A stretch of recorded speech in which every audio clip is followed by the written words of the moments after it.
الحمدللہ الحمدللہ رب العالمین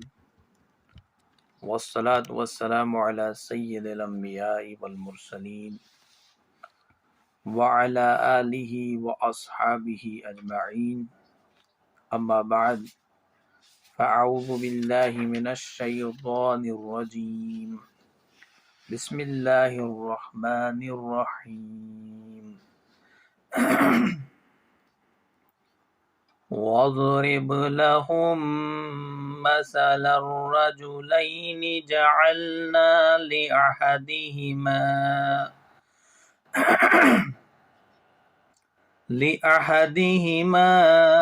جَنَّتَيْنِ مِنْ أَعْنَابٍ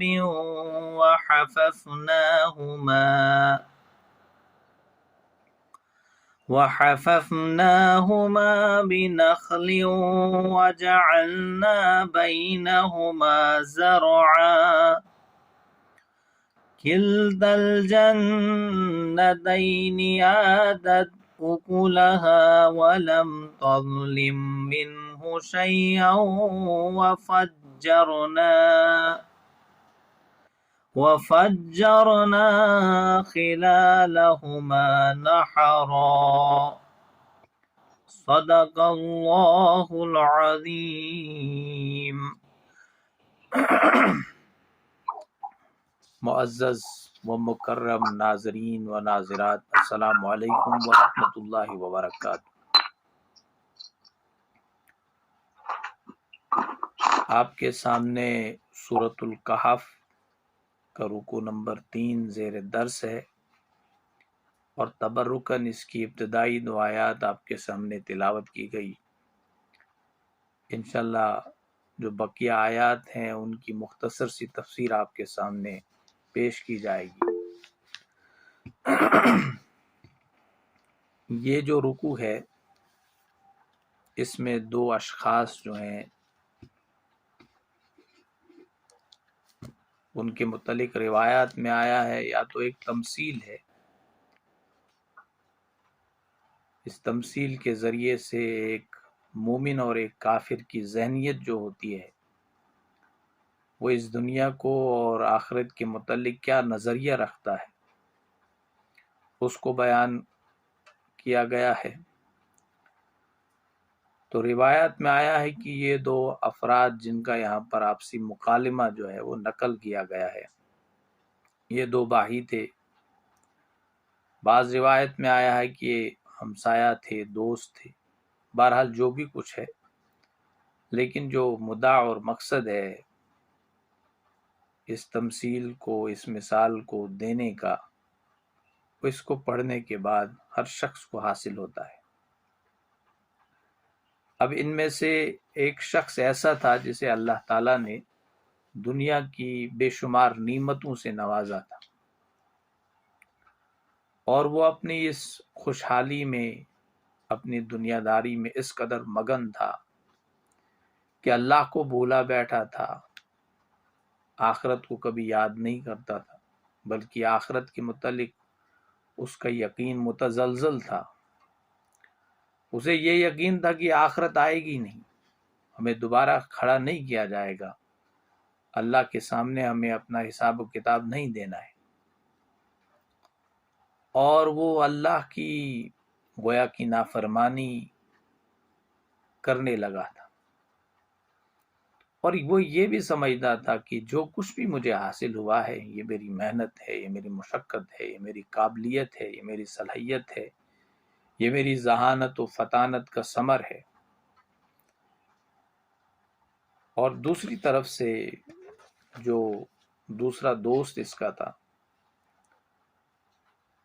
وہ نہایت پاک باز تھا، بلا شبہ غریب تھا، مفلس تھا، لیکن نیک تھا، اللہ کا شکر ادا کرنے والا تھا۔ اللہ تعالیٰ کے ساتھ ملاقات کو یقینی جانتا اور مانتا اور سمجھتا تھا، نصیحت کرنے والا تھا، امر بالمعروف و نہی عن المنکر کام کرنے والا تھا، اپنے دوست کو نصیحت کرتا تھا، یہ جو تو روش اختیار کر رہا ہے اس روش سے باز آ، اللہ کا شکر ادا کر۔ لیکن وہ اسے تانے دیتا تھا، وہ جو امیر آدمی تھا، اس کا دوست یا اس کا ہمسایہ، اس کا بھائی، کہ تو غریب ہے، مجھے ضرورت نہیں ہے، یہ جو کچھ بھی کیا ہے یہ میں نے کیا ہے، میں اللہ کا چہیتا ہوں، اگر پھر کبھی آخرت ہوئی بھی قائم پھر بھی مجھے تو اس سے بہتر جنت ملے گی۔ گویا کہ تکبر، استکبار کی روش اختیار کیے ہوئے۔ اس کی دلیل یہ ہے کہ میں اللہ کا چہیتا اس لیے ہوں کہ اللہ نے مجھے سب کچھ دے رکھا ہے اور تم اللہ کے چہیتے نہیں ہو۔ اور اس کے متعلق اس کی دلیل یہ ہوا کرتی تھی کہ تمہیں اللہ نے کچھ دیا ہی نہیں، تم غریب ہو، تم مفلس ہو۔ یہ اس بات کی سب سے بڑی دلیل ہے کہ اللہ تمہیں نہیں چاہتا ہے۔ آج جیسا رویہ ہم اختیار کیے ہوئے ہیں، جس کو اللہ نے جو پیسے دے دیے وہ سمجھتا ہے میں بڑا اللہ کا چہیتا ہوں، وہ پیسہ وہ کرپشن کے ذریعے حاصل کرے، رشوت کے ذریعے حاصل کرے، کوئی دوسرا ناجائز کام اختیار کر کے حاصل کرے، کوئی ناجائز انتظام کر کے وہ اپنی دولت سمیٹے۔ اسے جب بھی موقع ملتا ہے ناجائز دولت کمانے کا، وہ اسے اللہ کی طرف سے خداداد موقع سمجھتا ہے کہ اللہ نے یہ موقع دیا ہے۔ یہ انسان کی ذہنیت میں فساد تب برپا ہو جاتا ہے جب انسان کو حرام کھانے کی عادت لگ جاتی ہے۔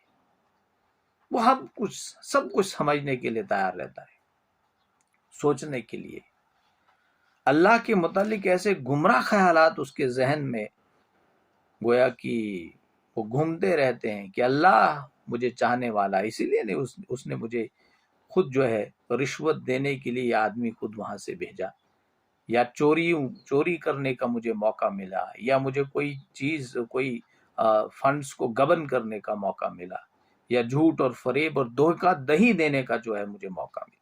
وہ ایسی ذہنیت، فساد قلب و ذہنیت اسی کو کہتے ہیں۔ دل کا فساد بھی اسی کو کہتے ہیں اور ذہن کا فساد بھی اسی کو کہتے ہیں۔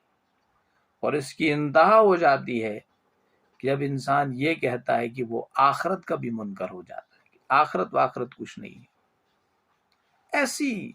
مثالیں آج کے دور میں بڑی بڑی ہیں، بلکہ شاید ہمارے معاشرے میں آج شاید ایسا لگ رہا ہے کہ ہم میں سے ہر ایک شخص کا رویہ ایسا ہی، ہم یہی سمجھتے ہیں ایسا ہی ہے۔ تو یہاں پر اس شخص نے، جو نیک آدمی تھا، اس نے سمجھایا کہ یار ایسی باتیں مت کیا کرو، اللہ کا شکر ادا کرو، یا اللہ نے تجھے جو باغ دیے ہیں، جو دولت دیا ہے، جو اولاد دی ہے، جو خوبصورتی باغ کو عطا کی ہے، جو پھل دیے ہیں، یہ اللہ کی دین ہے، اور ان باغوں کو دیکھ کر اللہ کا شکر ادا کیا کر۔ لیکن وہ تھا کہ اس نے نافرمانی کرنی تھی، اور اس نیک شخص نے اسے کہا کہ اللہ چاہے گا تیرے باغ جو ہے آنن فانن وہ تہس نہس کر سکتا ہے، زمیں بوس کر سکتا ہے۔ اللہ کی قدرت ہے، اللہ کی طاقت ہے، وہ جسے چاہے گا عطا کرے گا، جسے چاہے گا چھین لے گا، اس کی اپنی مرضی ہے۔ تم کون ہوتے ہو، میں کون ہوتا ہوں اللہ کے قانون کی تنفیذ میں کوئی دخل اندازی کرنے والا؟ بہرحال ہوا ایسا ہی، اس نے اللہ کے ولی کو ناراض کیا، اسے طنز یہ دیا اور اس کے دل کو زخم پہنچائی۔ تو اللہ تعالیٰ نے ایسا کیا کہ پھر اس کو باغ کو تہس نہس کر ڈالا، اس کے باغ کو زمین بوس کر دیا۔ جب وہ جاتا ہے اپنے باغ کو دیکھنے کے لیے، جس نے اپنا بڑا سرمایہ خرچ کر کے اس باغ کو سجایا تھا، اس باغ کی گویا کہ اس باغ کو ایک بہترین باغ بنایا تھا، وہ دیکھتا ہے کہ باغ ہی غائب ہے۔ پھر کیا کرتا؟ پھر پچھتانے لگا کہ کاش میں نے یہ شرک نہیں کیا ہوتا، مادہ پرستی میں ملوث نہیں رہا ہوتا، میرے مادیت کو، میرے دولت کو، میرے پیسوں کو ہی سب کچھ نہ سمجھا ہوتا، میں نے اپنی اولاد کو ہی سب کچھ نہ سمجھا ہوتا۔ تو یہ معاملہ ہوتا ہے۔ بہرحال یہ تمثیل یہاں بیان کی گئی ہے دو افراد کی، دو اشخاص کی، اور میں یہ سمجھتا ہوں کہ جو حدیث میں آیا ہے کہ سورۃ الکہف کو ہر جمعہ کے روز پڑھو، اور اس میں دجالیت کا جو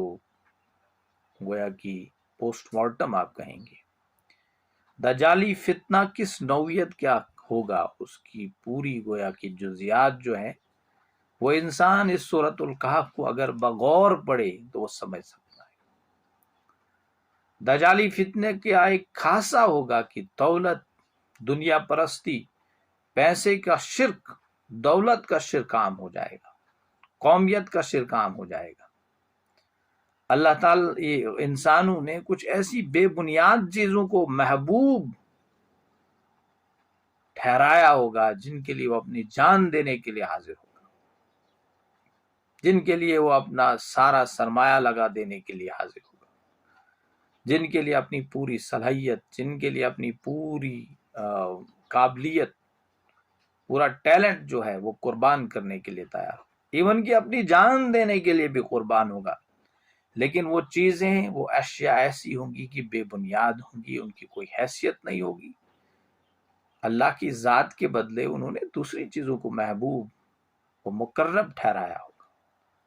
اور سب سے زیادہ اور سب سے عظمت والی چیز دور دجالیت میں جو کچھ ہوگی وہ ہوگا پیسہ، وہ ہوگا دولت۔ اس لیے اس میں ہم پڑھیں گے، اس نے یہ جو نافرمان شخص تھا، باغوں کا مالک جو تھا، اس نے آخر پہ کہا ہے، اس نے معافی مانگی ہے، اس نے پچھتایا ہے کہ کاش میں نے یہ شرک نہیں کیا ہوتا، جس شرک میں مبتلا رہا اور جس شرک سے بچنے کی مجھے جو ہے میرے دوست نے تلقین کی تھی۔ تو وہ شرک جو ہے مفسرین لکھ لے ہیں کہ اللہ کا تو وہ انکار نہیں کرتا تھا، اللہ کا وَيَقُولُ يَا لَيْتَنِي لَمْ أُشْرِكْ بِرَبِّي أَحَدًا، کاش میں نے اپنے رب کے ساتھ کسی کو شریک نہ ٹھہرایا ہوتا۔ وہ تو اللہ کا انکاری نہیں تھا لیکن آخرت کا انکاری تھا، اور دولت پہ اس کا بھروسہ تھا، دولت پہ اسے یقین کامل حاصل تھا۔ وہ سمجھتا تھا اگر دنیا میں جو کچھ بھی ہوگا وہ دولت کے ذریعے سے ہوگا، جیسا کہ آج صورتحال ہے۔ ہم نے دولت کو ہی سب کچھ سمجھ کے رکھا ہے، پیسوں کو سب کچھ سمجھ کے رکھا ہے۔ اسی لیے اسی مناسبت سے وہ حدیث میں مجھے یاد آ رہی ہے جس میں نبی محترم، اور اس رکوع مبارکہ میں بھی آپ دیکھیں گے، یہاں شرک کا کوئی گویا فتنہ جو ہے اس کو ظاہر نہیں کیا گیا ہے کہ اس نے کوئی شرک کیا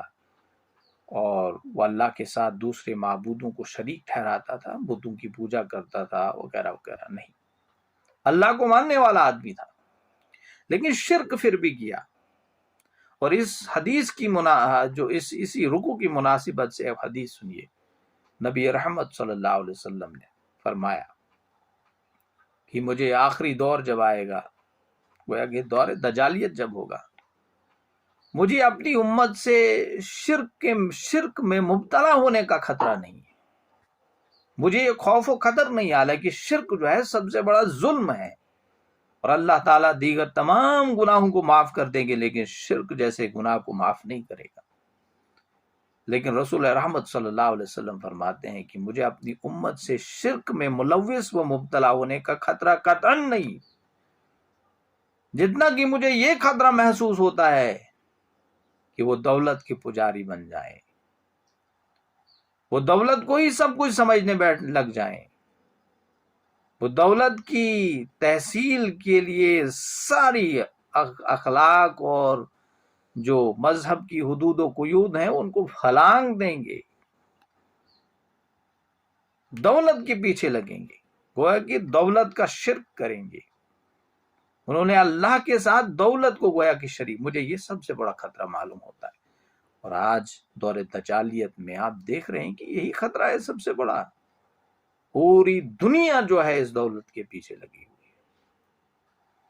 اور ہم نے دولت کو معیار بنایا ہے کسی کی کامیابی اور کسی کی ناکامی کا، دولت کو معیار بنایا، ہم یہی فیصلہ کر دیتے ہیں کہ کون جنت میں جائے گا، کون دوزخ میں جائے گا۔ اب ہم آیات کی طرف آتے ہیں، یہ تھوڑا ابتدائی ایک تمہید تھی، یا اس تمہید کی روشنی میں اب ان آیات کا مطالعہ کرتے ہیں۔ اللہ تعالیٰ فرماتے ہیں وَضْرِبْ لَهُمْ مَثَلًا رَجُلَيْنِ جَعَلْنَا لِأَحَدِهِمَا، اور ان کے لیے وَضْرِبْ بیان کریں، لَهُمْ ان کے لیے مثلا مثال،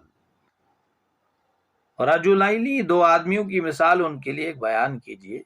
جعلنا لِأَحَدِهِمَا ہم نے بنائے ان میں سے ایک کے لیے جنتائن دو باغ، من اعناب انگوروں کے، وحففناہما اور ہم نے انہیں گھیر لیا، ہم نے انہیں حفاظت میں رکھا، بنخل کھجوروں کے درخت کے ذریعے سے، وجعلنا اور بنا دی،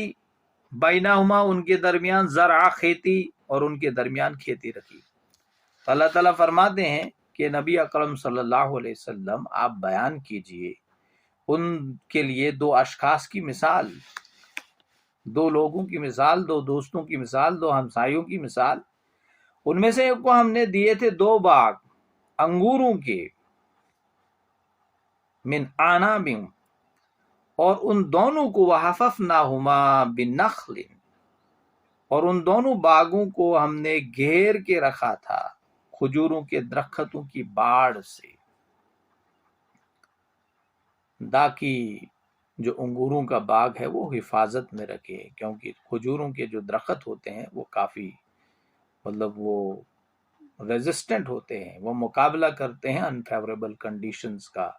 گرمی کا مقابلہ کرتے ہیں، طوفان کا مقابلہ کرتے ہیں، ہواؤں کا مقابلہ کرتے ہیں، مضبوط ہوتے ہیں یہ کھجور کے درخت، لیکن جو انگور کا درخت ہوتا ہے وہ نازک ہوتا ہے۔ تو اس لیے اللہ تعالیٰ فرماتے ہیں کہ انگوروں کی بیلوں کے گردا گرد جو ہے، کھجوروں کے درخت جو ہے، وہ اللہ تعالیٰ نے ان کی ایک باڑ بنا کے رکھی تھی، حصار بنایا تھا گویا کہ اللہ تعالیٰ نے، تاکہ یہ جو نازک بیلیں ہیں اس انگوروں کی وہ آندھی اور طوفان وغیرہ سے محفوظ رہ سکیں۔ وَجَعَلْنَا بَيْنَهُمَا زَرْعًا، اور ہم نے ان دونوں باغوں کے درمیان کھیتی کا انتظام کر کے رکھا۔ اب اللہ تعالیٰ نے یہ مثال دی ہے کیونکہ نبی اکرم صلی اللہ علیہ وسلم کے مخاطب جو تھے وہ مشرکین مکہ تھے۔ اب مشرکین مکہ ایک ریگستان میں بستے تھے، عرب میں سنگلاخ زمین، کوئی پانی نہیں، کوئی زرخیزی نہیں، وہاں پر بہت ہی انفیوریبل کنڈیشنز، گرمی بہت ہوتی تھی۔ ان کے ہاں ایک باغ کی، ایک نخلستان کی اہمیت بہت زیادہ تھی۔ سب سے بڑی دولت، سب سے زیادہ امیر اس شخص کو جانا اور مانا اور سمجھا جاتا تھا جس کے پاس باغ ہوں، جس کے پاس اونٹ ہوں، کیونکہ اس قسم کے ماحول میں رہنے کے لیے یہی چیزیں جو تھی بڑی امپورٹنٹ تھی۔ اس لیے یہاں باغ کا ہی ان کو اس باغ کی مثال کے ذریعے سے سمجھایا جا رہا ہے، کیونکہ اس سے پہلے اگر اس کا حقیقی پس منظر لیا جائے، نبی اکرم صلی اللہ علیہ وسلم سے یہ لوگ کہا کرتے تھے مشرکین مکہ، ہم آپ کی بات نہیں سنیں گے جب تک یہ لوگ جو غریب ہیں، غربا ہیں، آپ کے ساتھ ملتے جلتے ہیں، چلتے ہیں۔ حضرت ام مکتوم رضی اللہ تعالی عنہ، حضرت بلال حبشی رضی اللہ تعالی عنہ، عمار بن یاسر جیسی شخصیات رضوان اللہ علیہم اجمعین، یہ لوگ جب آپ کے ساتھ ہیں، ہم بات کرنے والے نہیں ہیں، ہم آپ کی بات نہیں سمجھیں گے، ان کا ساتھ چھوڑ دو، ہم آپ کی بات سمجھیں گے۔ اور یہی حضرت نوح علیہ السلام سے بھی کہا تھا، اور جواب میں انہوں نے بھی کہا تھا، کیا میں اب ان غریب لوگوں کے ساتھ واسطہ اپنا چھوڑ دوں جو اللہ کی فرمانبرداری کرتے ہیں؟ اس سے پہلے دوسرے جو پیغمبر تھے ان کے ساتھ بھی یہی مطالبہ کیا گیا کہ تمہارا ساتھ دینے والے یہ غریب لوگ ہیں، 2% کے آدمی ہیں، اب ان کے ساتھ آپ کی مجلس میں بیٹھیں گے، آپ کی واعظ و ارشادات سنیں گے، ہو ہی نہیں سکتا ہے،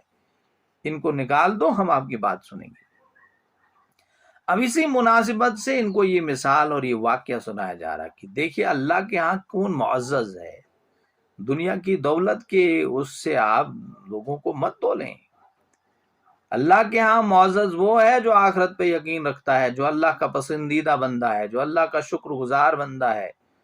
جو اللہ کا احسان فراموش نہیں ہے، اللہ کو یاد کرتا ہے، اسلام پر چلتا ہے، اس کی پیروی کرتا ہے۔ تو یہ مثال دو آدمیوں کی مثال ان کو دی گئی ہے۔ اور دوسری طرف باغ کی مثال اس لیے دی کیونکہ وہاں باغ کی اہمیت تھی، باغ کو بہت بڑی دولت سمجھتے تھے۔ سونا چاندی سے بھی بڑی چیز وہ باغ کو سمجھتے تھی، کیونکہ نخلستان اور اس قسم کے مطلب ماحول میں یہ بڑی امپورٹنٹ کی چیز تھی۔ تو اللہ تعالیٰ نے اس باغ کی خصوصیت کو یہاں بیان کیا ہے کہ پہلے تو ایک باغ ہے، یہ انگوروں کا باغ ہے، نمبر 1۔ نمبر 2، اللہ تعالیٰ نے انگوروں کی بیلوں کے ارد گرد جو ہے اللہ تعالیٰ نے ایک باڑ لگا دی ہے کھجوروں کے درختوں کی۔ نمبر 3، اس باغ کی خصوصیت جو ہے اللہ تعالیٰ فرماتے ہیں کہ اس باغ کے درمیان ہم نے کھیتی کا بھی انتظام کیا ہے، کچھ زمین کاشتکاری کے لیے بھی رکھی ہے، جس سے یہ شخص جو ہے اناج حاصل کرتا تھا۔ گویا کہ یہ باغ جو تھا ہر مطلب اعتبار سے، ہر لحاظ سے ایک مثالی باغ تھا، ایگزمپلری باغ تھا۔ پھر اللہ تعالیٰ فرماتے ہیں قلت الجنتین، دونوں باغ آتت اکلہا، لائے اپنے پھل۔ گویا کہ یہ دونوں باغ جو تھے وہ اپنے پھل لائے، مطلب موسم بہار تھا، پھل پک رہے تھے۔ وَلَمْ تَظْلِمْ مِنْهُ شَيْئًا، اور کم نہ کرتے تھے اس میں سے کچھ۔ تظلم کا مطلب یہاں پر ظلم کرنا نہیں ہے بلکہ کم کرنا ہے، کہ یہ جو باغ تھے، دونوں باغات اپنا پھل خوب دیتے تھے اور ان میں سے کچھ بھی کم نہیں کرتے تھے۔ انگور بھی بہت اچھا بنتے تھے اور کھجور بھی بہت اچھا بنتے تھے، اور بھی دوسری چیزیں وہاں پر باغ میں موجود تھی، دوسرے میوہ جو بھی پھل فروٹ، وہ سارے جو درخت تھے وہ اچھا پھل دیتے تھے۔ وَفَجَّرْنَا خِلَالَهُمَا نَهَرًا، اب اس باغ کی ایک چوتھی خصوصیت یہ بھی بیان کی ہے اللہ تعالیٰ کہ ہم نے جاری کر دی تھی اس باغ کے بیچوں بیچ ایک نہر، آبپاشی کے لیے ایک نہر تھی، اللہ تعالیٰ نے وہ جاری کی ہوئی تھی۔ تو یہاں پر گویا کہ اور دونوں باغوں میں، کیونکہ یہ جنتائن کہ اللہ تعالیٰ فرماتے جنتائن، ہم نے 2 باغ دیے۔ دیکھیے اللہ تعالیٰ جب بھی ہمیں نعمت اور تکمیل نعمت کا قرآن مجید میں جب بھی اظہار ہوتا ہے کہ اللہ تعالیٰ نے کسی پر اپنی نعمت جو ہے تمام کر دی ہے، اس کے لیے 2 کا لفظ جو ہے وہ استعمال ہوتا ہے۔ تو یہاں پر بھی جنتائن اس لیے استعمال کہ اللہ تعالیٰ نے اسے بے شمار دولت دے رکھی تھی، 1-2 باغ نہیں، اس سے زیادہ بھی، اللہ اتمام نعمت کے لیے یہاں پر جو ہے کہ اللہ تعالیٰ نے اپنی نعمت تمام کی تھی اس پر، 2 لفظ۔ کیونکہ دیکھیے جنتیوں کے لیے کہ جو بھی لفظ جو ہے یہ استعمال ہوتا ہے کہ اللہ تعالیٰ فرماتے ہیں سورۃ الرحمن میں وَمِن دُونِهِمَا جَنَّتَانِ، ہم نے اس کے علاوہ ان کو 2 باغ، 2 جنتیں دی ہیں، کیونکہ اللہ تعالیٰ کل آخرت میں، قیامت میں جو اللہ کے فرما بردار اور اللہ کے راسترو بندے ان پر اتمام نعمت کرے گا پروردگار، گویا کہ نعمتوں کی انتہا جو ہوگی وہ اس کو حاصل کریں گے۔ 2 کا لفظ وہاں پر بھی استعمال ہوا ہے۔ تو یہاں پر ایک نہر بھی اللہ تعالیٰ فرماتے ہیں کہ جاری کی تھی اللہ تعالیٰ نے، گویا کہ ہر قسم کی آسائش، ہر قسم کی سہولیت وہ جب چاہتا تھا وہ حاصل کرتا تھا۔ گویا کہ اس کا جو بزنس تھا بڑی آن اور بان اور شان کے ساتھ چل رہا تھا، اور اس بزنس کو، اس کی بڑھوتری کے لیے جب بھی وہ چاہتا تھا، اس کے لیے امپورٹنٹ سب سے اس باغ، اب اس کا باغ ہی وہی مثال دی گئی ہے، اس کے لیے جو ہے وہ پانی چاہیے تھا، پانی کی ایک نہر ہی جو اللہ نے بیچ میں جاری کی ہوئی تھی۔ وَكَانَ لَهُ ثَمَرٌ، اور اس کے لیے بہت پھل تھا۔ اس کا ایک مفہوم یہ ہو رہا ہے کہ یہ جب دونوں آدمی آپس میں مکالمہ کر رہے تھے، بات چیت کر رہے تھے، اس کا ہمسایہ تھا، دوست تھا یا بھائی تھا، وٹ ایور، اس وقت یہ باغات جو اس شخص کے دونوں پھلوں سے لدے ہوئے تھے، بہت اچھا، مطلب گویا کہ یہ پھل فروٹ جو ہے آیا ہوا تھا باغ میں۔ اور بعض مفسرین نے اس کے کا یہ مطلب یہ بھی لیا ہے کہ وَكَانَ لَهُ ثَمَرٌ، اس کے لیے اولاد بھی تھی اللہ تعالیٰ نے اس کے علاوہ، اور بعض نے یہ لیا ہے کہ اس کے لیے اور بھی دولت تھی، مطلب پھل فروٹ کی دولت ہونے کے باوجود اس کے پاس سونا تھا، اس کے پاس چاندی تھی، اس کے پاس باقی جو زیورات تھے، ڈائمنڈ تھا، یہ موتی تھے، یہ ساری چیزیں اس کے پاس تھی۔ کیونکہ اولاد کا مفہوم بھی لیا ہے بعض نے کہ یہ بھی ایک انسان ایک بہت بڑی دولت سمجھتا ہے، اور ہے انسان کے لیے، اور انسان کے لیے اس کی اولاد وہی حیثیت رکھتی ہے جو درخت جو ہے، درخت کے لیے اس کے پھل کی حیثیت ہوتی ہے۔ تو یہ مطلب اور یہ مفہوم بھی لیا ہے وَكَانَ لَهُ ثَمَرٌ۔ فقال لصاحبہ، تو بولا وہ اپنے ساتھی سے، وہو یجاورہ، اور وہ اس سے باتیں کرتے، یجاورہ مطلب وہ اس کے ساتھ جب باتیں کر رہا تھا، گفتگو کر رہے تھے آپس میں، تو اس نے کہا، کس نے کہا؟ اب وہ جو جس کو اللہ نے بہت ساری دولت دے رکھی تھی، انا اکثر، میں زیادہ تر ہوں من کا، تم سے، مجھے اللہ نے تم سے بہتر بنایا ہے، مالاؤں مال میں، وعزو، اور زیادہ باعزت بنایا ہے، لوگ میری عزت کرتے ہیں، لوگ میری تکریم کرتے ہیں، تجھے کون جانتا اور سمجھتا اور مانتا ہے، نفرا، آدمیوں کے لحاظ سے بھی، میرے بہت سارے نوکر ہیں، میرے بہت سارے چاکری ہیں، چاکر ہیں، میرے بہت سارے اسسٹنٹس ہیں، تیرے پاس کیا ہے؟ تو تو بیچارہ ایک غریب اور ناتواں آدمی ہے، تجھے تو کھانے پینے کے لیے کچھ حاصل نہیں ہوتا ہے، تو مجھ سے کچھ نہیں ہے۔ اور آج کی دنیا میں دیکھا جائے یہ فساد ہے، ہم براہ راست اوقات پہ آتے ہیں، یہ کون آدمی ہے 2% کا آدمی اوقات اپنی نہیں دیکھتا ہے۔ اللہ تعالیٰ کو یہ لب و لہجہ بالکل پسند نہیں۔ انسان کیا خاک گمنڈ کریں گے اپنے آپ؟ وہ میں کہیں پڑھ رہا تھا کہ انسان کے پاس جو دولت ہے نا، یہ صحیح طور پر تقدیر سے آتی ہے، محنت کا اس کے پیچھے کوئی نہ، ایک حد تک انسان جو ہے دال روٹی کا معاملہ کر سکتا ہے اچھا اپنے لیے۔ اس نے لکھا ہے، اس نے بڑی بہترین مثالیں لکھی ہیں کہ آج کی دنیا میں اگر آپ لوگوں کو دیکھیں گے جو امیر ترین آدمی ہے، ایلن مسک جیسا، باقی لوگ ہیں، اور ایسے لوگ بھی دنیا میں ہیں آج امیر، کہ جو بہت غریب تھے، اللہ تعالیٰ نے ان کے لیے سارے راستے کھول دیے اور ان کو پیسہ اور دولت نصیب ہوا، آج وہ تکبر کرتے ہیں۔ اور یہ خاک کا انسان، جیسے ایک بہت بڑے محقق نے کہا ہے، ڈاکٹر ابراہم، لاس اینجلس کا ایک بہت بڑا سائنسدان ہے، امریکہ کا، ابھی شاید حیات ہے، اس نے ایکسپیریمنٹ کیا تھا کہ میں دیکھوں گا انسان کے اندر روح کی کیا حیثیت ہے، روح کتنا ہے، یہ روح کیا ہے، واٹ از سول۔ اور اس نے ایک حساس جو ہے آلہ بھی اس کے لیے ایجاد کیا تھا، اس نے روح جو بھی قریب المرگ جو اشخاص ہوتے تھے ان کا وزن کرتا تھا، پھر روح کا وزن کیا المختصر،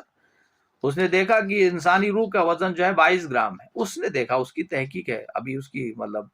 اس کو آپ مات مان لیجئے کہ یہ سب الٹیمیٹ ہے، اب اس کے بعد کوئی گنجائش نہیں ہے۔ انسان روح کی حقیقت کو جان اور سمجھ نہیں سکتا ہے جب تک کہ قرآن کو نہ پڑھے۔ قرآن ہی سول کی اصلی ڈیفینیشن دیتی ہے، قرآن کے علاوہ دنیا کی اور کوئی کتاب نہیں ہے۔ گھٹنے ٹیکنے پڑتے ہیں لوگوں کو جب قرآن مجید کا مطالعہ کرتے ہیں۔ یہ جو اسلام کے خلاف باتیں ہو رہی ہے وہ لوگ کر رہے ہیں جو اسلام کا جو اصلی ماخذ اور مصادر ہے اس کے علاوہ ان لوگوں کے ہیٹرز کی کتابوں کا مطالعہ کرتے ہیں، مطلب جو اسلام کی تنقید کرتے ہیں، رسول رحمت صلی اللہ علیہ وسلم پہ کیچڑ اچھالتے ہیں، جو اسلام کی بدنامی کرنا چاہتے ہیں، وہ اس لیے بدنامی کر رہے ہیں کہ وہ قرآن کو براہ راست نہیں پڑھتے، سیرت کو براہ راست نہیں پڑھتے ہیں، وہ تو ان لوگوں کی کتابیں پڑھتے ہیں جنہوں نے اسلام کے خلاف لکھا ہے، اور انہوں نے جو ہے بیچ بیچ میں سے آیات نکال کر جو اس کا پس منظر ہے اس سے کاٹ کر، اور جس سلسلے میں وہ جو آیات آئی ہے اس سے کاٹ کر بیان کیا ہے، اور گویا کہ ایک وہ نفرت دلانے کی کوشش کی ہے۔ ان لوگوں کی کتابیں پڑھتے ہیں، براہ راست قرآن کا مطالعہ نہیں کرتے۔ تو اس نے دیکھا کہ یہ تو 22 گرام ہے، 22 گرام ہے انسان کا وزن، اس لیے جو ہے یہ 22 گرام کا انسان ہے جو گمنڈ کرتا ہے، جو تکبر کرتا ہے، جو کہتا ہے کہ میں ہی ہوں، میرے پاس دولت جو ہے میری صلاحیتوں کے ذریعے سے آئی ہے، میری طاقت کے ذریعے سے آئی ہے۔ تو اب یہ باتیں آپس میں کر رہے تھے، تو یہ کہہ رہا تھا میں مال میں بہت بڑا ہوں، میں نفری میں بہت بڑا ہوں، میں اولاد میں تجھ سے آگے ہوں۔ دخل جنتہ، اور وہ اپنے باغ میں داخل ہوا ظالم لنفسہ، اس حال میں کہ وہ اپنے جان پر ظلم کر رہا تھا۔ گویا کہ ظلم کرنے سے مراد یہاں پر کی فخر کرنا،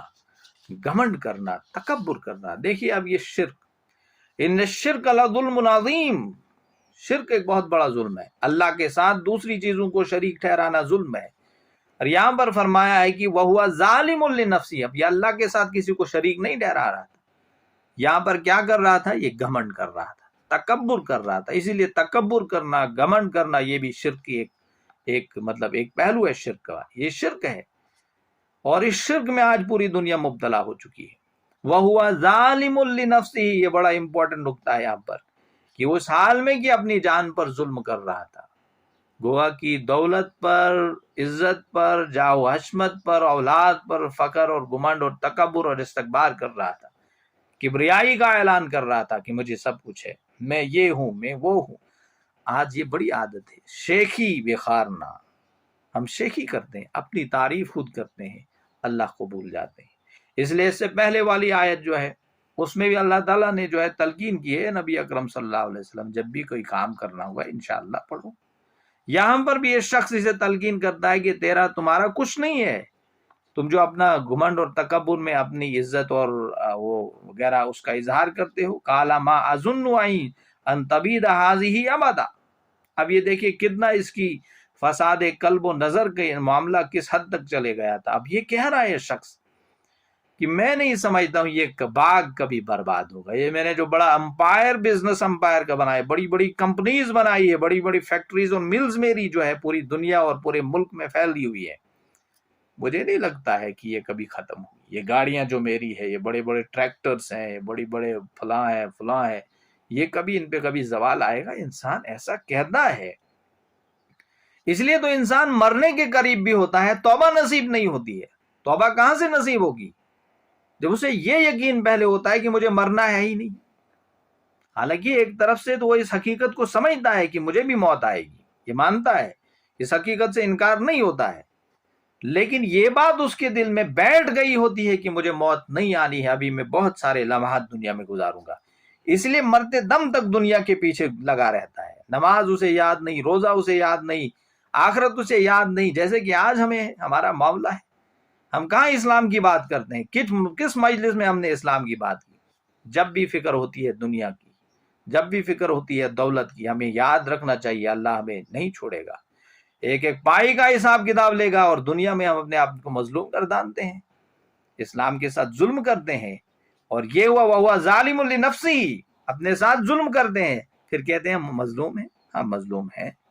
پر وہ مظلوم نہیں کہ ہم یہ مسلمان کا بھی مظلوم نہیں ہو سکتا ہے۔ ایک مومن مظلوم کیسے ہو سکتا ہے کہ اللہ تعالیٰ نے اتنی بڑی نعمت سے اسے نوازا ہے، پھر وہ اپنے آپ کو مظلوم کہے گا؟ صحابہ نے تو کبھی اپنے لیے لفظ نہیں کہا کہ ہم مظلوم ہیں۔ ہم اپنے آپ کو جھوٹ موٹ مظلوم گرداننے کی کوشش کرتے ہیں، اور اس بنیاد پر کہ ہم اللہ کی نافرمانی کھلم کھلا کرتے ہیں، اللہ کی نافرمانی کھلم کھلا کرتے ہیں، تو ظاہر سی بات ہے پھر حالات تو سنگین ہو جائیں گے،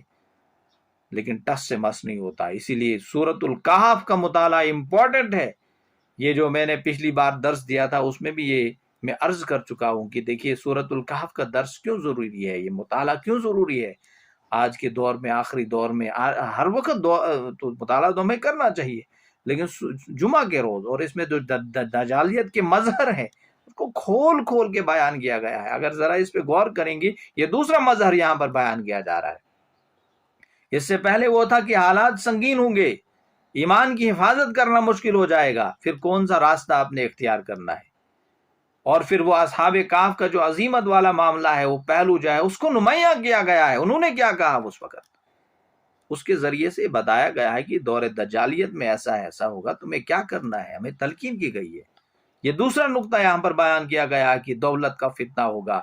یہ کیا کہتے ہیں، پیسوں کا فتنہ ہوگا، سونا چاندی کا فتنہ ہوگا، کہ انسان یہ کہے گا کہ میں یہ سب کچھ اپنی طاقت اور بلبوتے سے قائم کر رہا ہوں، اور منصوبہ بناتا ہوگا اس کو زیادہ سے زیادہ ایکسٹینڈ کرنے کا، رات دن فکر ہوتی ہے۔ یہ جو دولت کے گرویدہ لوگ ہوتے ہیں نا، ان کو آپ جب بھی کوئی بات اچھی بتائیں گے ان کو جیسے چوٹ لگتی ہے۔ یہ بات ہی کا وہ اگر کہیں گے کہ اللہ تعالیٰ نے آخرت کا معاملہ رکھا ہے، آخرت میں ہم سے پوچھ، ان کو جیسے گولی لگتی ہے، وہ تو بھاگ جاتے ہیں۔ یہ ہر ایک کے ساتھ معاملہ ہے، یہ مت سمجھیے کہ وہی لوگ، یہ ہمارے ساتھ بھی معاملہ ہے۔ اگر ہمارے دلوں میں، ہمارا کھول کے اندر جو اصلی مغز ہے وہ دولت کا پجاری ہے، تو ظاہر سی بات ہے کہ ہمیں بھی چوٹ لگے گی۔ دین کی بات سننا ہم گوارا نہیں کریں گے، نہ پسند کریں گے، اور نہ دین پہ چلنا ہم پسند۔ کوشش کیجئے،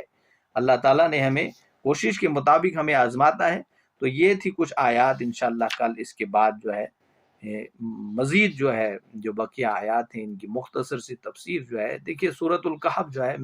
میں سمجھتا ہوں کہ اگر پورے سال بھی اس پہ تفسیر بیان کی جائے پھر بھی کم ہے۔ سورۃ الکہف نہایت امپورٹنٹ آیات ہیں اس کی، اس لیے ہر جمعہ کو اس کی تلاوت کرنی چاہیے۔ انشاءاللہ کل پھر آپ کے سامنے حاضر ہوں گے اس کی مختصر تفسیر کے ساتھ۔ اللہ تعالیٰ سے دعا گو ہیں کہ پروردگار ہمیں سوچنے اور سمجھنے کی توفیق عطا فرمائے اور عمل کرنے کی توفیق عطا فرمائے۔ وآخر الدعوانا ان الحمد للہ رب العالمین، آمین ثم الحمد للہ رب العالمین، والصلاة والسلام علی سید الانبیاء والمرسلین وعلی آلہ واصحابہ اجمعین، اما بعد فاعوذ باللہ من الشیطان الرجیم، بسم اللہ الرحمن الرحیم، وما أظن الساعة قائمة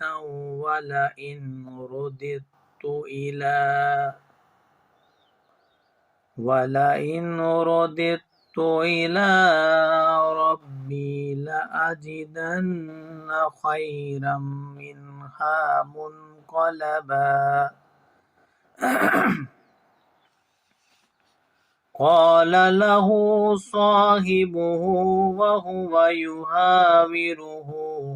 أكفرت بالذي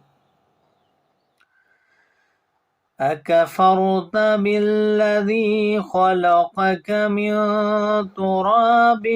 ثم من نطفة ثم سواك رجلا لكن هو الله ربي ولا أشرك بربي أحدا صدق اللہ العظیم۔ معزز و مکرم ناظرین و ناظرات، السلام علیکم ورحمۃ اللہ وبرکاتہ۔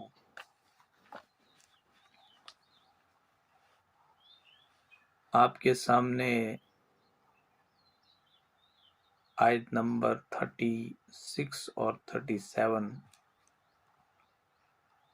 38 تلاوت کی گئی سورۃ الکہف کی، اور اس رکو نمبر 5 کی ابتدائی 3 آیات کا درس آپ کے سامنے کل پیش کیا گیا تھا، اور آج ہم آیت نمبر 36 سے اس کا درس، اس کی مختصر سی تفسیر بیان کرتے ہیں۔ اللہ تعالیٰ فرماتے ہیں، جیسے کہ میں نے کل بھی آپ کے سامنے اس واقعے کا ذکر کیا تھا کہ یہ 2 بھائی تھے یا 2 دوست تھے یا 2 ہمسایہ تھے، جن کی آپسی گفتگو کا بیان جو ہے قرآن مجید نے سورۃ الکہف کے اس رکوع میں کیا ہے۔ اب یہ آپسی مکالمہ جاری ہے۔ جو نیک اللہ کا بندہ تھا وہ اس نافرمان سے، متکبر سے، جو گھمنڈ اور تکبر میں مبتلا تھا، اسے نصیحت کر رہا تھا، اسے فہمائش کر رہا تھا، اسے راہ راست کی تلقین کر رہا تھا، ہدایت بہم پہنچانے کی کوشش کر رہا تھا، لیکن وہ تھا کہ مجرد انکار مجسم تھا، بس انکار پر انکار کرتا چلا جا رہا تھا۔ آیت نمبر 36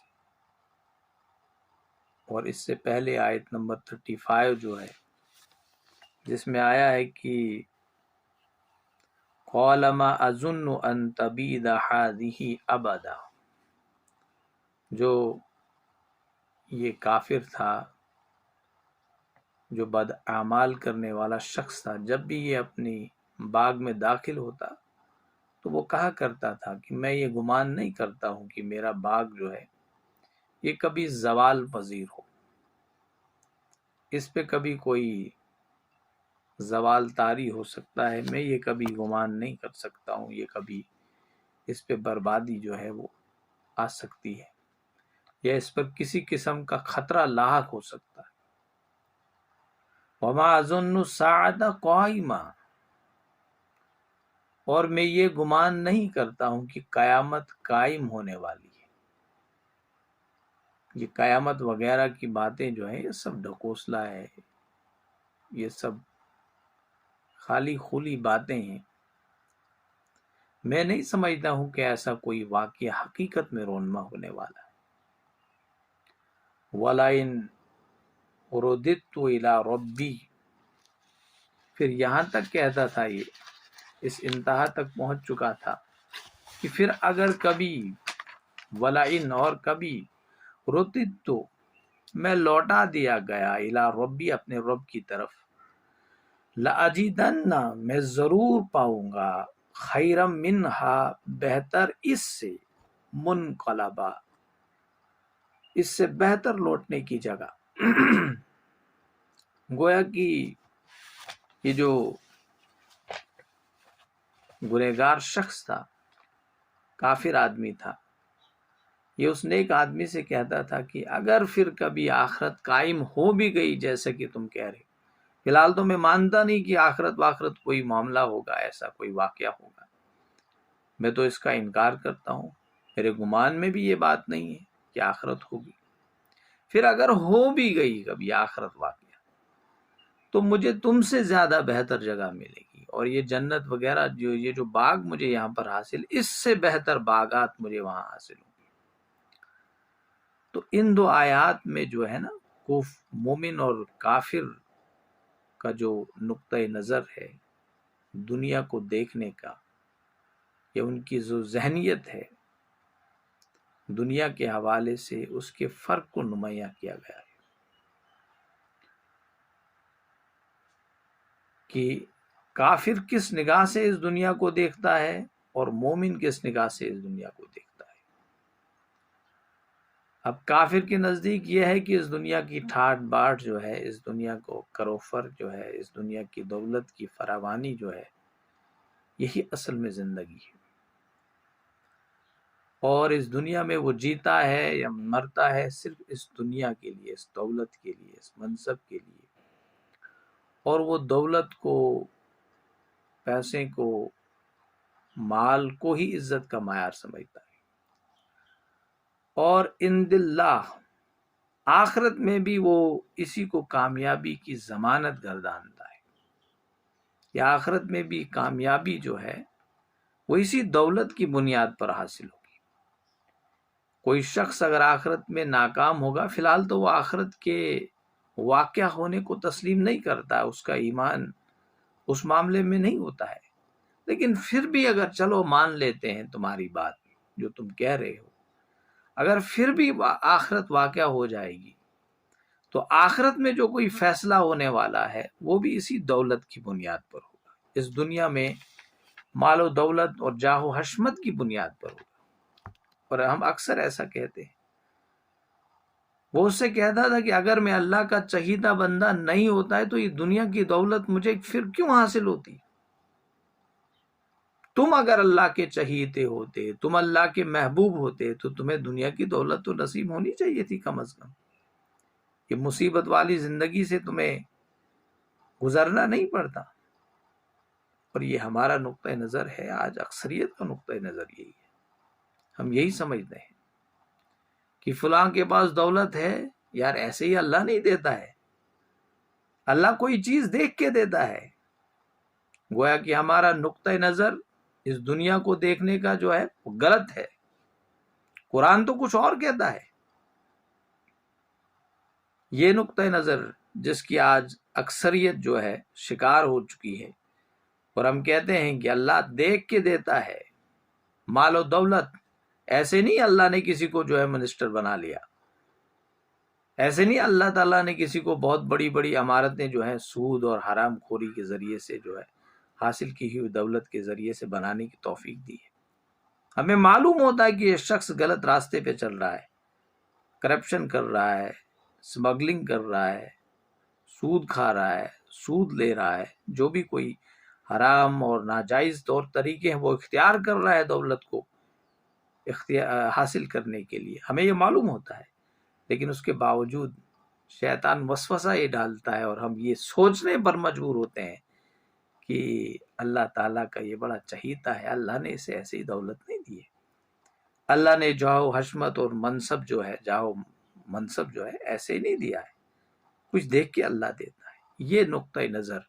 یہ ذہنیت جو ہے، اس کی تردید قرآن مجید کرتا ہے، اور اس سورۃ الکہف کا یہ رکو جو ہے یہ اس میں بین ثبوت ہے، یہ اصول متعین کرتا ہے کہ دنیا کو دیکھنے کا نقطہ نظر کیا ہونا چاہیے۔ اب وہ کس کی زبانی پھر بیان ہوتا ہے؟ وہ نیک شخص جو اس کا ساتھی تھا، اس کی زبانی اس اصول کو بیان کیا جاتا ہے۔ تو پہلی خصوصیت اس کافر شخص کی دنیا کو دیکھنے کے حوالے سے یہ بیان کی گئی کہ اس دنیا کی ٹھاٹ باٹ ہی سب کچھ ہے، دنیا کے لیے ہی جینا ہے، دنیا کے لیے ہی مرنا ہے، رات دن جو تگ و دو کرنی ہے صرف اس دنیا کے لیے۔ دوسری خصوصیت کیا اس کی ہے کہ وہ جس طرح دنیا کی محبت میں انسانیت سے تہی دامن ہے، آری ہے، انسانی جذبات جسے کہتے ہیں اس سے آری ہوتا ہے وہ، اور انسانی ورچوز جو ہوتے ہیں، انسانی ویلیوز جو ہوتی ہیں، ہیومن ویلیوز جو ہوتی ہیں، اس کی قدر اس کے نہیں ہوتی ہے، اور ہیومن ورچوز یا مورل ورچوز کے مقابلے میں، انسانی اقدار کے مقابلے میں اس کی اہمیت زیادہ دنیا کی ہوتی ہے، دولت کی ہوتی ہے، اور اس کی یہ گویا کہ فساد قلب و ذہن ہوتا ہے۔ اور ایک معاملہ اس کے ساتھ عجیب یہ ہوتا ہے، وہ یہاں تک بھی کہتا ہے یار مرنا ہے، اس کو بھی مرنا ہے، اس کو بھی مرنا ہے، دنیا کو بھی فنا ہونا ہے، وہ تو سب کے لیے کہتا ہے، لیکن مجھے نہیں مرنا ہے، میری دولت جو ہے، میرا مال جو ہے، میرے باغات جو ہے، اس پہ کبھی زوال نہیں آئے گا۔ یہ شیطان کا ایک بہت بڑا حربہ ہے جس میں انسان جب کفر کرنے لگتا ہے تو گرفتار ہو جاتا ہے۔ وہ دوسروں کے متعلق سوچتا ہے، اپنے متعلق کوئی فکر نہیں کرتا ہے۔ اسی لیے کوئی کہتا ہے نا، دوسروں کی آخرت کی فکر کرتا ہے، اپنی آخرت کو بھول جاتا ہے۔ دوسروں کے متعلق اس کے وعظ اور تقاریر ہوتے ہیں، اپنے متعلق اس کے لیے کچھ ہوتا ہی نہیں۔ یہ بڑی بہترین بات کی ہے روح القرآن کے مفسر جو ہیں ڈاکٹر اسلم صدیقی صاحب نے، انہوں نے لکھا ہے کہ معاملہ اس کا عجیب ہو جاتا ہے کہ وہ یہ سمجھنے لگتا ہے کہ دنیا کے باقی جو بھی لوگ ہیں ان پر زوال ہوگا، یہ مریں گے لیکن میں نہیں مروں گا، ان کی دولت زوال پذیر ہوگی لیکن میری دولت جو ہے، میری سلطنت جو ہے وہ زوال پذیر نہیں ہو سکتی ہے۔ تو یہ دوسری خصوصیت جو ہے وہ گویا کی وہ بیان، مطلب اس کی یہاں بیان کی گئی ان دو آیات میں۔ اور یہ جو کہتا ہے یہاں پر کہ اگر پھر کبھی آخرت قائم بھی ہو گئی، دیکھیے ولو جو آیت ہے، وَلَوْ رُدِدْتُ إِلَى رَبِّي لَأَجِدَنَّ خَيْرًا مِّنْهَا مُنْقَلَبًا، کہ اگر پھر کبھی آخرت برپا ہو گئی، لیکن اس کے باوجود ایک تو یہ کہ وہ اللہ کا اقرار کرتا ہے کہ پھر بھی کبھی اگر میں لوٹا دیا گیا اپنے رب کی طرف، گویا کہ اللہ کا انکار نہیں کرتا ہے، اللہ کے وجود کا انکار نہیں کرتا ہے، لیکن اللہ کے وجود کا اقرار کرنے کے باوجود قرآن مجید میں اسے کافر کہا جاتا ہے۔ تو اس کو کافر کہنے کی دلیل کیا ہے یہاں؟ اس کو کافر کہنے کی دلیل یہ ہے کہ وہ اللہ کے صرف وجود کو مانتا ہے، اس کی صفات کا اقرار نہیں کرتا ہے، اس کی صفات کا انکار کرتا ہے کہ اللہ ہی میرا حاکم ہے، اللہ ہی دینے والا ہے، اللہ ہی لینے والا ہے، اللہ ہی عطا کرنے والا ہے، اللہ ہی بخشنے والا ہے، اللہ ہی چھیننے والا ہے، اس چیز کو نہیں مانتا ہے۔ اللہ کے احکامات کے مطابق اس دنیا میں مجھے زندگی گزارنی ہے، اس چیز کو نہیں مانتا ہے۔ اللہ کی شریعت کے مطابق مجھے ایک ایک لمحہ اپنی ایک ایک پل اپنی زندگی کا گزارنا، اس چیز کو نہیں مانتا ہے۔ گویا کہ سروری زیبا فقط اسی ذات بے ہمتا کو ہے، حکمراں ایک وہی باقی سب بتانے آزری، باقی سب بتانے آزری، حکمراں ہے ایک وہی، اس کو نہیں مانتا ہے۔ حکمران وہ اپنے نفس کو مانتا ہے، حکمران وہ اپنی طبیعت کو مانتا ہے، حکمران وہ اپنے وجدان کو مانتا ہے، حکمران وہ اپنی جبلت کو مانتا ہے، اسی جبلی جو تقاضے ہیں اس کے مطابق زندگی گزارتا ہے، اس کے نفس کا جو مزاج ہے اس کو وہ حکمران مانتا ہے، اس کے مطابق وہ اپنی زندگی کا رنگ اور ڈنگ جو ہے اختیار کرتا ہے۔ گویا کہ اپنی زندگی کا خاکہ جو ہے وہ اپنی جبلت اور اپنے مزاج اور اپنی طبیعت اور اپنے جو اس کے ٹیسٹ آف لائف ہوتے ہیں اس کے مطابق وہ اختیار کرتا ہے۔ اسی لیے اس کو کافر قرار دیا ہے قرآن مجید نے۔ تو یہ کافی نہیں کہ ایک شخص یہ کہے گا کہ اللہ موجود ہے لیکن اللہ کے احکامات کو نہیں ماننا ہے، وہ بھی کافر قرار دیا ہے۔ قرآن مجید کی روح سے وہ بھی انکار کرنے والوں کے زمرے میں داخل ہے۔ قال لہ صاحبہ، اب اس کے ساتھی نے اس سے کہا، وہو یحاورہ، اور وہ اس سے باتیں کر رہا تھا، مطلب بات چیت میں اس سے کہا اس کے ساتھی نے، وہو یحاورہ، اکفرت بالذی، کیا تو کفر کرتا ہے اس کے ساتھ، اس ذات کے ساتھ تو کفر کرتا ہے، خلقک، جس نے تجھے پیدا کیا، جس نے تجھے تخلیق کیا، من تراب، مٹی سے پیدا کیا، ثم من نطفۃ، پھر نطفہ سے تجھے پیدا کیا، ثم سواک، پھر تجھے پورا بنایا، رجلا، مرد۔ اب گویا کہ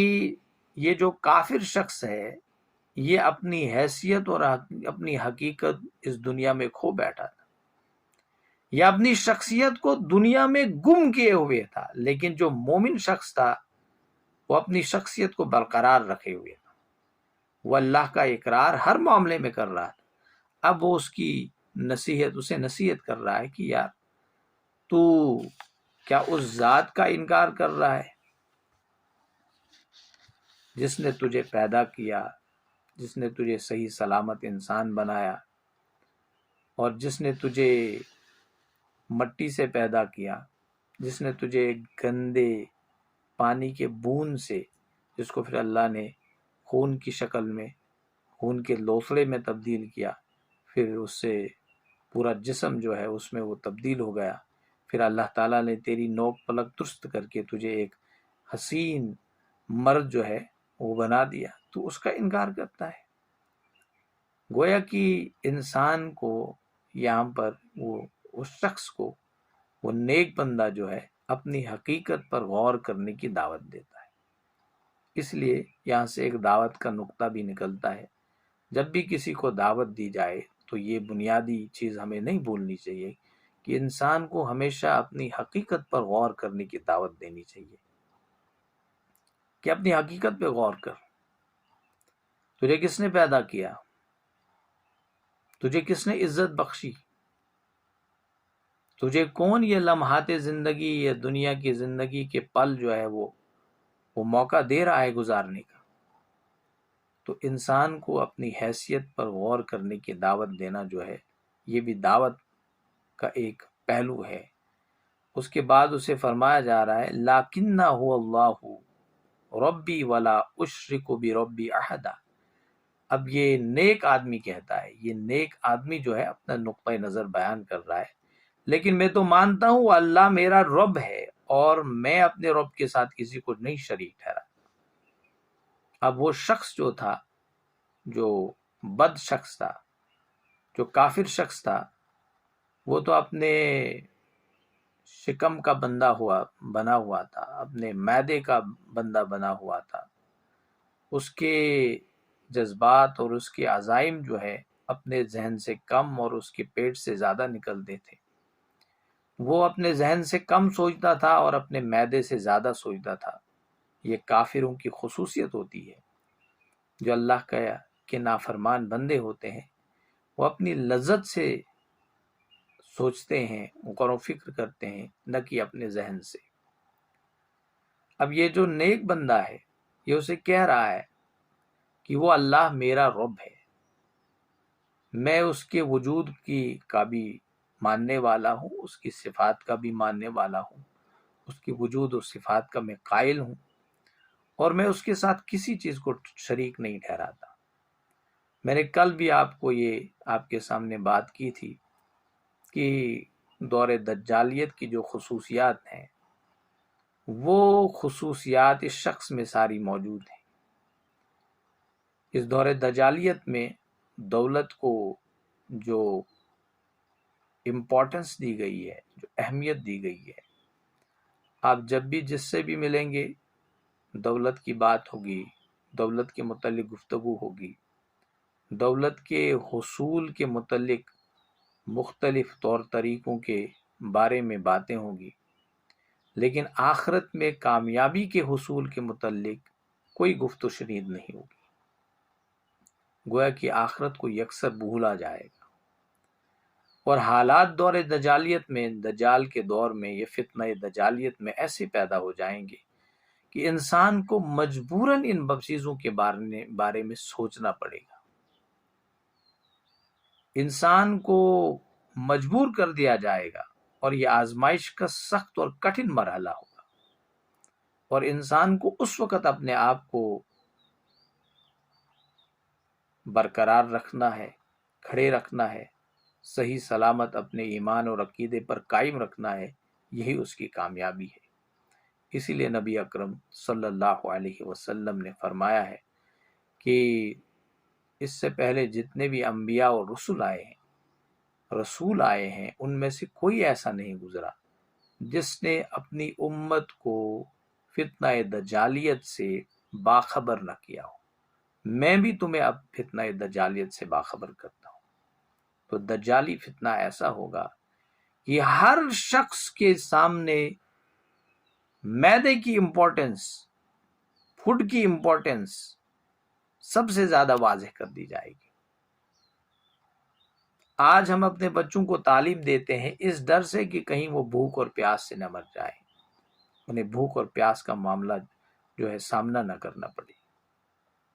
جو اصلی مقصد ہے یہ انسانی ضروریات ہیں، اس کا انکار نہیں ہے۔ اللہ تعالیٰ نے اس دنیا کو بنایا ہے، اس کی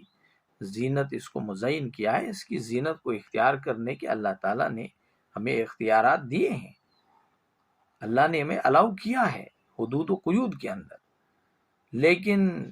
اللہ تعالیٰ کا ایک اصول جو ہے اس دنیا میں جاری اور ساری ہے وہ ہے آزمائش۔ اس کو ملحوظ خاطر رکھتے ہوئے جو جن چیزوں کی اہمیت سب سے زیادہ اجاگر کرنے کی ضرورت ہے ان کو ہم اجاگر نہیں کرتے ہیں۔ وہ یہ ہے کہ آخرت آنی ہے، اللہ کے سامنے ہمیں حساب کتاب دینا ہے، اللہ کے سامنے ہمیں ایک ایک پل کا، ایک ایک لمحے کا، ایک ایک ساتھ کا حساب دینا ہے، اور کٹھن حالات میں، مشکل حالات میں بھی ہم نے اللہ کے دین کے مطابق زندگی گزارنی ہے، اور کٹھن اور مشکل مرحلوں میں بھی ہم نے اللہ کے ساتھ محبت اور نبی اکرم صلی اللہ علیہ وسلم کے ساتھ محبت کا ثبوت پیش کرنا ہے۔ یہ ثبوت جب تک ہم پیش نہ کریں تب تک ہم ایمان کے معاملے میں کھوٹے قرار دیے جائیں گے، اور آج ہم اس چیز کا مظاہرہ کر رہے ہیں کہ اللہ کے ساتھ محبت، رسول اللہ صلی اللہ علیہ وسلم کے ساتھ محبت کا جو مظاہرہ ہمیں کرنا چاہیے تھا وہ ہم نہیں کر پا رہے ہیں، اور دنیا کے سامنے اس چیز کو ہم نے پیش کرنا تھا کہ ہم سب سے زیادہ محبوب، ہماری جو شخصیت ہے وہ نبی اکرم صلی اللہ علیہ وسلم ہے، ہمیں سب سے زیادہ محبت اپنے رب کے ساتھ ہے۔ یہ ہم معاملہ نہیں اختیار کر رہے ہیں، ہم دنیا کی ناراضگی اور اپنے رشتہ داروں کی ناراضگی، اپنے اولاد کی ناراضی، اقربا کی ناراضی سے بچنے کے لیے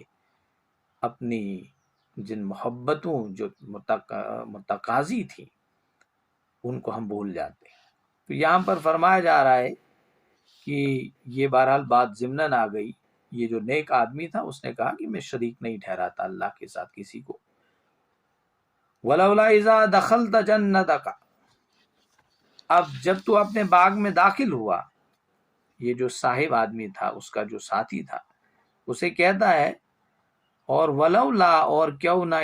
اذ دخلتا، جب تو داخل ہوا، جنتک، اپنے باغ میں، قلتا، تو نے کہا، ماشاء اللہ، جو چاہے اللہ، لا قوت الا باللہ، نہیں قوت ہے مگر اللہ کی، کوئی قوت نہیں ہے مگر اللہ کی، دی ہوئی قوت ہے تو صرف اسی کی ہے. ان ترانی انا اقل، اگر تو مجھے دیکھتا ہے مجھے کم، اقل من کا، اپنے سے، مالا و ولدا، مال میں اور اولاد میں. اب یہ اسے اور دوسری نصیحت کر رہا ہے کہ جب تو اپنے باغ میں داخل ہوا تو نے یوں کیوں نہ کہا کہ ماشاء اللہ، یہ سب اللہ کے فضل و کرم سے، جو بھی کچھ حاصل ہوا ہے مجھے اپنی صلاحیت، اپنے مجھے ٹیلنٹ اور اپنی مجھے انٹلیکٹ کی وجہ سے حاصل نہیں ہوا، یہ سب اللہ کا فضل ہے، یہ سب اللہ کا کرم ہے، اللہ کے سوا اور کسی کی طاقت نہیں ہے کہ یہ سب چیزیں مجھے عطا کرتا. تو یہ گویا کہ اسے بتایا جا رہا ہے کہ تو نے ماشاء اللہ کیوں نہ کہا. اور حدیث میں آیا ہے جب بھی آپ کوئی چیز دیکھیں تو ماشاء اللہ کہا کریں. نبی اکرم صلی اللہ علیہ وسلم کی حدیث کا مفہوم ہے کہ جب بھی آپ کوئی خوبصورت چیز دیکھیں، اچھی چیز دیکھیں، آپ کی نظریں اس پر ٹک جاتی ہے، نظر بد لگنے کا خطرہ ہے، اس لیے ماشاء اللہ کہنا بہت ضروری ہے. ان کی حدیث میں آیا ہے کہ جو بچے ہوتے ہیں ان پہ نظر بد لگنے کا زیادہ خدشات ہوتے ہیں، اور اکثر و بیشتر جو ہے نظر بد جو ہے اپنے والدین کی وجہ سے لگ جاتی ہے. والدین کی وجہ سے، کیونکہ بچہ جو ہے وہ بڑا پیارا اور معصوم ہوتا ہے اور نظریں جو ہے اس کی طرف کھینچ کے جاتی ہے. اس لیے جب بھی اپنی اولاد، اپنے چھوٹے بچوں کو دیکھا کریں تو ماشاء اللہ ضرور پڑھا کریں تاکہ وہ نظر بد سے بچ جائے. اور حدیث میں آیا ہے کہ ماشاء اللہ کہنے سے گویا کی حفاظت کا حصار اس کے ارد گرد قائم ہو جاتا ہے، وہ چیز محفوظ اور مامون ہو جاتی ہے، اسے کسی قسم کا نقصان نہیں پہنچ سکتا ہے. ماشاء اللہ لا قوت الا باللہ جو پڑھے گا، کیونکہ یہ جب ہم کہیں گے تو اس کا مطلب یہ ہے کہ اصل طاقت اور اصل اختیار جو ہے صرف اللہ کا ہے، اس کی اجازت اور اس کی مرضی کے بغیر کچھ نہیں ہوتا. یہ حسن و خوبصورتی جو ہے یہ اس کی دین ہے. جب یہ اپنے باغ میں داخل ہوتا تھا اس کی حسن و خوبصورتی، اس کی دل فریبی جو ہے اسے متاثر کرتی تھی، لیکن یہ اس کے بدلے کی یہ کہتا ماشاء اللہ، یہ اسے گھمنڈ اور تکبر میں مبتلا، یہ میرا کمال ہے، میرا ذہانت ہے، میری فطانت ہے، یہ میں نے سب کچھ کیا ہے. تو یہ ماشاء اللہ کا یہ جو کلمہ ہے وہ شرک کا توڑ بھی ہے، کیونکہ اس میں بقول ڈاکٹر اسرار صاحب اس میں توحید جو ہے وہ کوٹ کوٹ کے بھری ہوئی ہے. اب یہاں پر شرک یہ وہ والا شرک نہیں ہے جو عام طور پر بیان کیا جاتا ہے کہ اللہ کے ساتھ کسی، یہ وہ دوسرا والا شرک ہے، دولت کا شرک. اور یہاں پر جو ہے توحید کوٹ کوٹ کر بھری ہے، اور تکبر کا رد اس میں موجود ہے. جو اللہ چاہتا ہے وہی ہوتا ہے، اور کسی اور کے چاہنے سے یا دوسرے اسباب و وسائل کے ہونے سے کچھ نہیں ہوتا ہے. اسباب و وسائل کو عطا کرنے والی ذات تو اللہ ہے. اگر اللہ نہیں چاہتا تمہیں اسباب و وسائل ہی حاصل نہیں ہو سکتے، تم کیا کرتے؟ دنیا کے بڑے بڑے سائنسدان ہیں، بہت ساری چیزیں بنا رہے ہیں، اور پھر کہتے ہیں کہ ہم نے انوینٹ کی، ہم نے چیزیں ایجاد کی. انہوں نے چیزیں تخلیق نہیں کی ہوتی، انہوں نے بلکہ مان لیجئے انہوں نے ایک انتظام کیا ہوتا ہے. وہ مینیجر ہوتے ہیں، مختلف چیزوں کو جوڑ کے اپنا ذہن. اگر اللہ نے ان چیزوں کو پیدا نہیں کیا ہوتا تو کسی انسان کی، سائنسدان کی یہ مجال تھی کہ وہ کوئی چیز انوینٹ کر پاتا؟ یہ جو دولت جس کے بلبوتے پہ انسان آج بڑا گھمنڈ اور تکبر کر رہا ہے اور مریخ پہ کمر ڈالنے کی بات کر رہا ہے، جیسے ایلن مسک نے کہا کہ اگر ہم موت سے بچنا چاہتے ہیں تو ہم مریخ پہ جا کر جو ہے ہم کہتے ہیں، وہ کہتا ہے کہ اگر ڈومس ڈے آئے گا، مطلب قیامت آنے والی ہے، وہ کرسچن ہے یا یہودی ہے، کرسچن ہے غالباً، کہ ڈومس ڈے آنے والا ہے، قیامت آنے والی ہے، ٹھیک ہے. تو اس ڈومس ڈے سے مذہبی روایات کے متعلق ڈومس ڈے جو ہے، جس قیامت کے دن کیا ہوگا، یہ پوری زمین ختم ہو جائے گی. اگر بچنا چاہتے ہیں تو ہمیں اسپیس میں جا کے جو ہے اپنے آپ کو جو اسٹیبلش کرنا چاہیے، مریخ پہ جا کر، مارس پہ جا کر اپنے کالونی جو ہے وہ ہمیں بنانی چاہیے. اور وہ اس مشن میں لگا ہوا ہے، اور متکبرانہ انداز سے کہتے ہیں ہمیں موت سے بھاگنا ہے، جو کہ ممکن نہیں ہے۔ جب قیامت آئے گی، مریخ کو بھی نیست و نابود ہونا ہے، پوری کائنات کو، پوری یونیورس کو، پوری ایک ایک ذرے کو جو ہے وہ معدوم ہونا ہے۔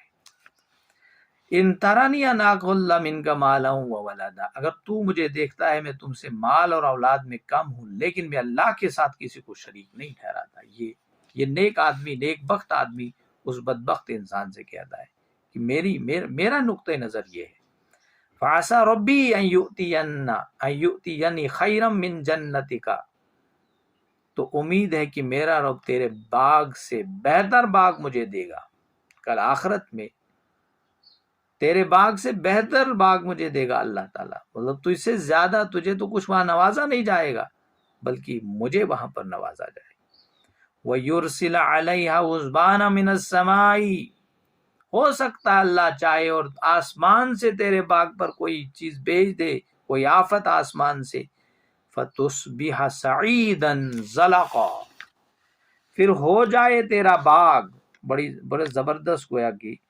مٹی کا میدان، چٹیل میدان ہو جائے گا، صاف میدان ہو جائے گا۔ یہ تیرا باغ جس میں بڑے بڑے درخت ہیں، کھجور کے، انگور کے، سب تہس نہس ہو جائے گا، یہ بنجر ہو جا، کچھ نہیں باقی ہوگا وہاں پر۔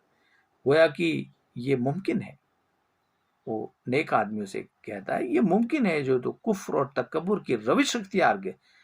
کفر اور تکبر اللہ کو کبھی پسند نہیں۔ انسان، آج میں نے ایک مضمون لکھا تھا، دور جدید میں تکبر، دور جدید میں مختلف انداز سے انسان تکبر کا شکار ہو رہا ہے، اور ہم متکبرانہ لہجہ، متکبرانہ انداز، متکبرانہ رویہ اختیار کیے اپنی زندگی میں، اور اس تکبر کو توڑنے والی ایک ہی چیز ہے، وہ یہ ہے کہ ہم ہمیشہ یہ سمجھے کہ اللہ کے پاس ہمیں جانا ہے۔ اور ایک دوسری بات جو رسول اکرم صلی اللہ علیہ وسلم نے، اور بخاری شریف کی حدیث ہے اور اس کے شرح میں نے پڑھا ہے، نبی محترم صلی اللہ علیہ وسلم سے یہ پوچھا گیا، ای الاسلام خیرا، یا رسول اللہ صلی اللہ علیہ وسلم بہترین اسلام کیا ہے؟ تطعم الطعام، تم کھانا کھلاؤ، وتقرأ السلام من عرفت ومن لم تعرف، اور سلام کرو جسے تم جانتے ہو یا نہیں جانتے ہو۔ تکبر توڑنے کا بہترین ذریعہ سلام کو پھیلانا ہے، چاہے کوئی بھی ہو، جسے جانتے یا نہیں جانتے۔ ہم اکثر یہ کہتے ہیں اس نے میری سلام نہیں سنی، میں آج کے بعد سلام، گویا کہ ہم بھی تکبر کر رہے ہیں، ہم بھی کسی بیماری میں مبتلا ہو رہے ہیں۔ کسی کا تکبر بھی توڑنا ہے سلام کے ذریعے سے، خود اپنا تکبر توڑنا ہے سلام کے ذریعے سے۔ سلام کرو، سلام کو پھیلاؤ۔ یہ سلام کرنا جو ہے انسان کے اندر تکبر کو کم کر دیتا ہے۔ ہم اس نچلی سطح پہ آ جاتے ہیں۔ اب ہم اکثر کیا کرتے ہیں کہ کوئی ہم سے جو بڑا منصب میں، جاہ و عظمت میں، دولت میں، بہرحال جس اعتبار سے بھی، ہم اکثر ایسا رویہ بھی اختیار کرتے ہیں کہ ہمیں سے سلام نہیں کرنی ہے۔ سلام کیجئے، کیوں نہیں کرنی؟ کہ بڑا آدمی ہے۔ سلام کرنا ہمارا فرض ہے، نبی اکرم صلی اللہ علیہ وسلم کی سنت ہے، آپ نے سلام کرنی ہے، اور سلام سے یہ نیت رکھنی کہ میں اللہ کے لیے کر رہا ہوں، اللہ کا حکم ہے، نبی اکرم صلی اللہ علیہ وسلم کی سنت ہے۔ اس سے ظاہر سی بات ہے کہ آپ بھی ایک ذریعہ بنیں گے جب اس کو سلام کریں گے، ایک تو وہ بھی ایک نیچے والی سطح پہ جو ہے وہ آئے گا۔ وہ دور جدید میں تکبر میں نے بڑے تفصیلاً جو ہے اس کے مختلف جو جزیات ہیں تکبر کے، آج دور جدید میں مختلف انداز سے جو تکبر کیا جاتا ہے اس کو بیان کیا ہے۔ ہر کسی کو انٹرنیٹ پہ آپ اس کو پڑھ سکتے ہیں، حاصل کر سکتے ہیں۔ تو اس کے بعد جو ہے وہ انہیں ڈرا رہا ہے اور اسے فرما رہا ہے کہ او یصبح ماؤہا غورا فلن تستطیع لہا لو طلبا،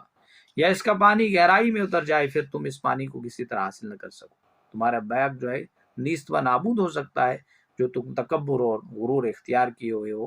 یا پھر ایسا ہو سکتا ہے یہ جو نہر تمہارے باغ میں بیچوں بیچ چلی جا رہی ہے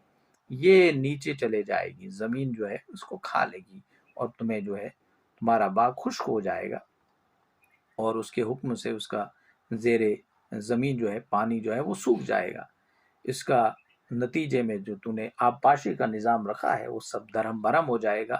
اور تمہارا بال خود ہی اجڑ جائے گا، کیونکہ حقیقی مسبب الاسباب وہی ہے، اللہ چاہے تو وہی کرتا ہے. اور آپ نے دیکھا ہوگا اس ضمن میں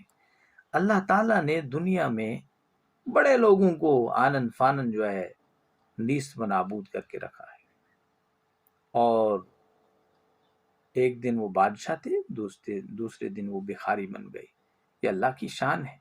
وہ دنیا میں چاہتا ہے جیسے دنیا میں کرتا ہے، چاہتا ہے ویسے کرتا ہے. وہ احیط بثمرہ، اور اس کا سارا ثمر سمیٹ لیا گیا. اب اس شخص کو اللہ کی طرف سے جو نعمتیں دی گئی تھی اس سب اسے سلب کر لی گئی. اللہ تعالیٰ نے سب چھین لی. باغ بھی اجڑ گیا، اس کا اولاد بھی اس کی چھین لی. اس سے اندازہ ہوتا ہے کہ دوسرا شخص جو تھا وہ اللہ کا کتنا مقرب بندہ تھا، بڑا نیک بندہ تھا. اب اس کے دل کو زخم پہنچائی تھی اس شخص نے جو متکبر انسان تھا. اور یہ اللہ کا ولی تھا کہ اس مالدار شخص نے اس کو ناداری کا طعنہ دیا تھا، غربت و افلاس کا طعنہ دیا تھا. انا اکثر من کا مالا واعز نفرا، میرے پاس مال ہے، دولت ہے، نفری ہے، نوکر چاکر ہے، میں نفری میں بھی تم سے بڑھ کر ہوں، میں دولت میں بھی تم سے بڑھ کر ہوں. اس طعنے سے اللہ کا جو نیک بندہ ہے اس کے دل پہ بڑا برا اثر پڑا، اور جس کی سزا اسے فوری طور پر یہ ملی کہ اللہ تعالیٰ نے سب کچھ اسے چھین لیا. اسی ضمن میں ایک حدیث میں آیا، یہاں تک آیا ہے، ایک حدیث قدسی ہے، جو شخص میرے کسی ولی سے دشمنی کرے گا، یہ بات ہمیں یاد رکھنی چاہیے. کبھی بھی ہمیں اپنے آپ کو دوسروں سے بڑھ کر نہیں سمجھنا چاہیے. ہو سکتا ہے جس کے متعلق ہم یہ سمجھ رہے ہیں کہ میں اس سے بڑھ کر ہوں، وہ اللہ کے ہاں ہم سب سے بڑھ کر ہو. تو جس شخص نے بھی میرے ولی سے دشمنی کی، یہ حدیث ہے، من عادی لی ولیا، جس شخص نے بھی میرے ولی سے دشمنی کی، اللہ تعالیٰ فرماتے ہیں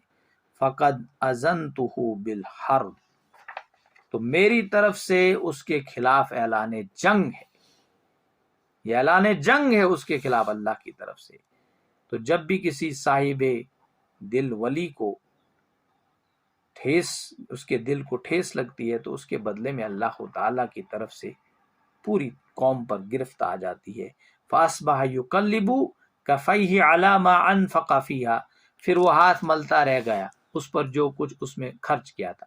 اس نے اپنی انویسٹمنٹ جو کی تھی، جو بھی کچھ لگایا تھا اس پر، وہ سب ختم ہو گیا. اور اس کی باغوں کی منصوبہ بندی پر جو اس نے پودے لگائے تھے، ان کی نشو و نما میں، گروتھ میں، جو ذرے کثیر جو پیسہ اس نے خرچ کیا تھا، مسلسل محنت کی تھی، اپنا پورا ٹائم دیا تھا، وہ سب جو آنن فانن نیست و نابود ہو گیا. اور اس پر کف افسوس ملنے کے علاوہ اور کچھ نہیں کر سکتا تھا. آج یہ دنیا میں ایسا ہو رہا ہے. وَهِيَ خَاوِيَةٌ عَلَىٰ عُرُوشِهَا، اور وہ باغ گرا پڑا تھا اپنی چھتریوں پر. انگوروں کی بیلیں جن چھتریوں پر چڑھائی گئی تھی وہ سب کی سب اوندھی پڑی ہوئی تھی، باغ تہس نہس ہو گیا. وَيَقُولُ يَا لَيْتَنِي لَمْ أُشْرِكْ بِرَبِّي أَحَدًا، اور وہ کہہ رہا تھا ہائے میری شامت، کاش میں نے اپنے رب کے ساتھ شرک نہیں کیا ہوتا. اب شرک اس نے اللہ کا انکار نہیں کیا تھا، وہی دولت کا شرک جس پر مفصل گفتگو کل ہوئی تھی کہ اس شخص نے اللہ تعالیٰ کی قدرت اور اس کے اختیار کو بلا کر ظاہری اسباب اور مادی جو وسائل پر پورا توکل کر لیا تھا، اور یہی وہ شرک تھا جس کا اس نے ارتکاب کیا تھا اور یہاں پر اعتراف کیا. اور آج کے مادہ پرستانہ میٹیریلسٹک ورلڈ میں جو مکمل نقشہ اس رکوع میں کھینچا گیا ہے. اسی لیے میں نے کل جو ہے فتنہ دجالیت اور اس سورۃ الکہف کی جو نسبت جو ہے اس کا ایک پہلو کل اس حوالے سے واضح کیا تھا کہ اس کی تلاوت کیوں ہر جمعہ کو کی جانی چاہیے.